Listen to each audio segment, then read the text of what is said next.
Selamat pagi para kader orang muda dimanapun Anda berada. Hari ini tanggal 24 Mei. Judul dari materi kita hari ini adalah siapkan orang-orang Anda untuk masa depan. Akhirnya hendaklah kamu kuat di dalam Tuhan, di dalam kekuatan kuasa-Nya. Kenakanlah seluruh perlengkapan senjata Allah supaya kamu dapat bertahan melawan tipu muslihat iblis. Dari surat Rasul Paulus kepada jemaat di Efesus bab 6 ayat 10 sampai dengan 11. Para kader yang saya cintai dan saya banggakan, sama seperti pemimpin baik lainnya, Paulus mengakhiri suratnya dengan memberi peringatan kepada para pengikutnya akan kesulitan yang akan mereka hadapi di masa yang akan datang. Mereka akan menghadapi setan sendiri, musuh yang akan melakukan apa saja untuk menghentikan mereka. Alih-alih membesarkan masalah, Paulus memberikan rencana spesifik kepada para temannya di Efesus. Mereka harus ingat kalau hanya Tuhan yang bisa mengalahkan kekuatan musuh. Paulus lalu memberi perintah kepada pembacanya di Efesus untuk memakai perlengkapan senjata Allah untuk bisa tetap berdiri dan menang. Sebagai seorang perwira di dalam kerajaan Allah, Paulus memberi perintah kepada para prajuritnya.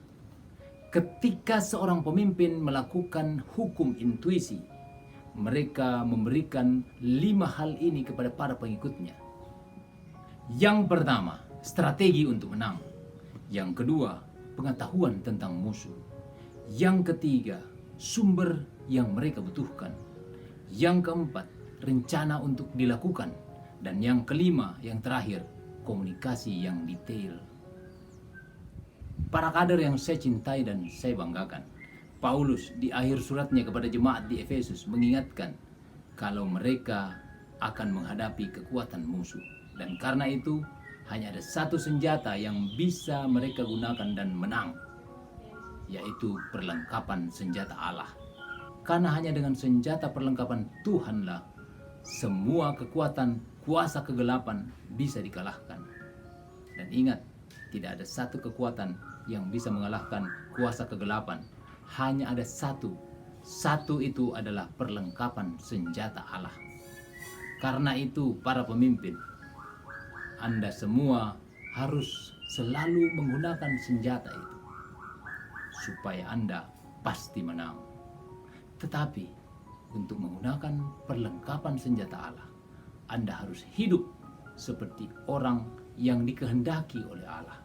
Seorang pemimpin yang ilahi selalu berusaha untuk dekat dengan Tuhan.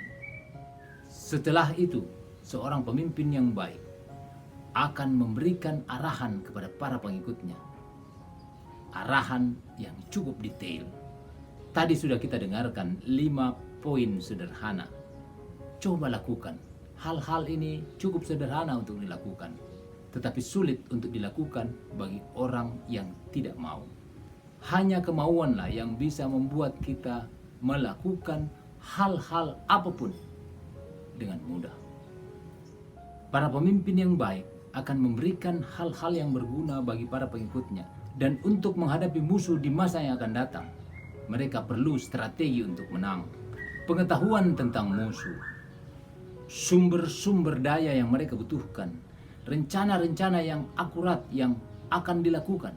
Dan jangan lupa, yang paling penting adalah komunikasi yang detail dari seorang pemimpin kepada para pengikutnya, supaya semuanya menjadi jelas dan mudah dilakukan.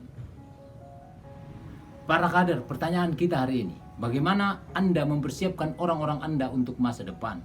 Selamat belajar dan berlatih. Tuhan memberkati kita semua. Amin.